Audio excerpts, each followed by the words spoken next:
അങ്ങനെ കാത്തിരിപ്പിനൊടുവിൽ എമ്പുരാൻ എന്ന ചിത്രത്തിൻ്റെ ഒഫീഷ്യൽ ട്രെയിലർ ആരാധകർക്ക് മുന്നിൽ വരാൻ പോവുകയാണ്. അതിൻ്റെ ഏറ്റവും പ്രധാനപ്പെട്ട അപ്ഡേഷനാണ് ഇന്നൊരു വീഡിയോ ഭാഗത്ത്. വീഡിയോയിൽ മുൻപ് വീഡിയോ ലൈക്ക് ചെയ്യുക, ചാനൽ സബ്സ്ക്രൈബ് ചെയ്യാൻ വേണ്ടി ശ്രമിക്കുക. മോഹൻലാൽ, പൃഥ്വിരാജ് എന്നൊക്കെ പ്രധാന കഥാപാത്രങ്ങളായിട്ട് ഈ വരുന്ന മാർച്ച് 27 റിലീസിനെത്താൻ പോകുന്ന ചിത്രമാണ് എമ്പുരാൻ. എല്ലാ സിനിമാ പ്രേമികളും ഒരേപോലെ എമ്പുരാൻ എന്ന ചിത്രത്തിൻ്റെ ഓരോ അപ്ഡേഷനും അറിയാൻ വേണ്ടി ഏറെ ആകാംക്ഷയോടെയാണ് കാത്തിരിക്കുന്നത്.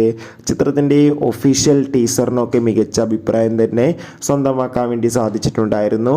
എമ്പുരാൻ എന്ന ചിത്രം മാർച്ച് 27 തിയേറ്ററുകളിൽ എത്തുമെന്ന് ഒഫീഷ്യലായി കൺഫേം ആക്കിയിട്ടുണ്ട്. ഇപ്പോൾ ചിത്രത്തിൻ്റെ ഏറ്റവും പ്രധാനപ്പെട്ട അപ്ഡേഷൻ പുറത്തു വന്നിരിക്കുകയാണ്. അപ്ഡേഷൻ മറ്റൊന്നുമല്ല, ചിത്രത്തിൻ്റെ ഒഫീഷ്യൽ ട്രെയിലർ നാളെ മാർച്ച് 19 രാത്രി 7:07 റിലീസ് ചെയ്യുമെന്നാണ് റിപ്പോർട്ടുകൾ സൂചിപ്പിക്കുന്നത്. കാത്തിരിക്കുക.